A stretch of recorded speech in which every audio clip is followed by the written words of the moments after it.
নবীর একটা আদর্শের কারণে জান্নাতে যাবে। সিরত মানি আদর্শ।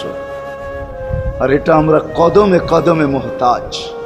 কেননা এই ছোট জীবনটা যদি গ্রহণযোগ্যতা পর্যন্ত পৌঁছাইতে হয় আল্লাহর কাছে, চাই নারী হই, চাই যুবক হই, চাই বৃদ্ধ হই, যেই মানুষই হই না কেন, যেখানেরই হই না কেন, যেই বাসারই হই না কেন, যেই বর্ণেরই হই না কেন, যেই পেশারই হই না কেন, যেই সোসাইটিরই হই না কেন, এই জীবনটাকে যদি গ্রহণযোগ্যতা পর্যন্ত পৌঁছাইতে হয় কার কাছে? দুনিয়া আলাদের কাছে না, মালিকের কাছে, যিনি এক ফোঁটা পানির থেকে অস্তিত্ব দিছেন, যার কাছে আবার আমাদেরকে ফিরা যেতে হবে।